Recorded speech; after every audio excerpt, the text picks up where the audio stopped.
Hello, this is Nursing School. My name is Patrick. Today we are going to learn about diabetes mellitus. Remember to subscribe, like and share, comment and make free exercise on nursescatalyst.com. Diabetes mellitus. Diabetes mellitus is a group of metabolic disorders characterized by elevated levels of blood glucose, hyperglycemia, resulting from defects in insulin secretion, insulin action, or both. 3.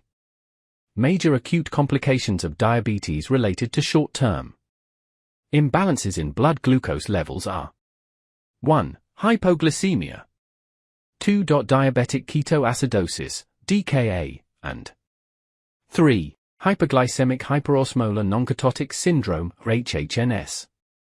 Long-term hyperglycemia may contribute to chronic microvascular complications, kidney and eye disease, and neuropathic complications. Diabetes is also associated with an increased occurrence of macrovascular diseases, including coronary artery disease, myocardial infarction, cerebrovascular disease, stroke, and peripheral vascular disease. Types of diabetes. Type 1, formerly insulin-dependent diabetes mellitus. It is characterized by destruction of the pancreatic beta cells due to genetic, immunologic, and possibly environmental, example, viral, factors. Insulin injections are needed to control the blood glucose levels.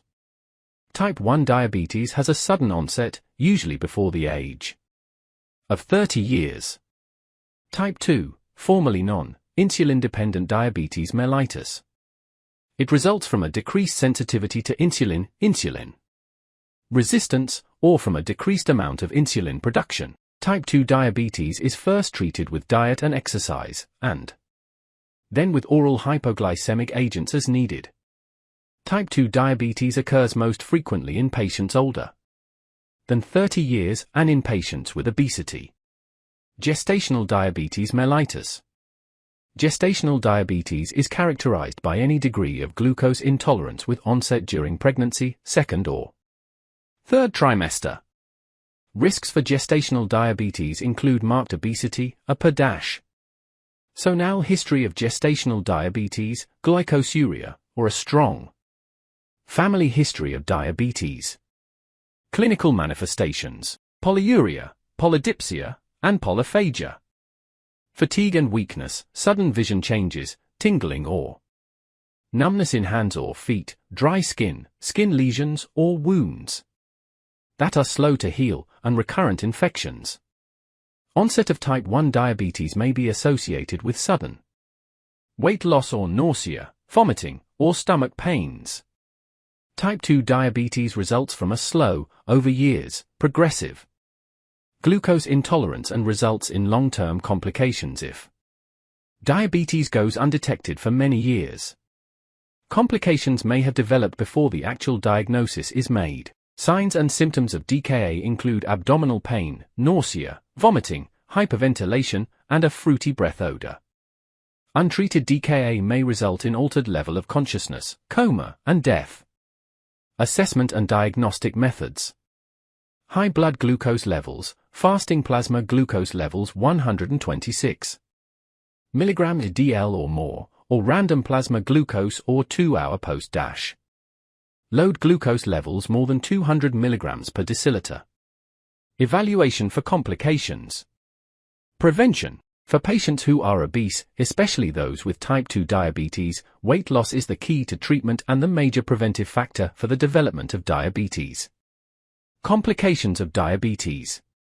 Complications associated with diabetes are classified as acute and chronic. Acute complications occur from short-term imbalances in blood glucose and include the following: hypoglycemia, DKA, diabetic ketoacidosis, HHNS, hyperglycemic hyperosmolar state. Chronic complications generally occur 10 to 15 years after the onset of diabetes mellitus.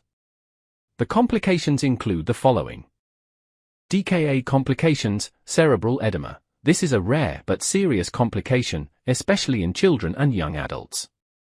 It occurs when fluid shifts into the brain, causing swelling and potentially leading to seizures, coma, and even death. Acute kidney injury, DKA, can lead to dehydration and electrolyte imbalances, which can damage the kidneys. Pancreatitis, in some cases, DKA can trigger pancreatitis, an inflammation of the pancreas. Cardiac complications, severe DKA can lead to heart problems, such as arrhythmias, irregular heartbeats, or heart failure. HHNS complications, dehydration. The severe dehydration associated with HHNS can lead to kidney failure, seizures, and coma.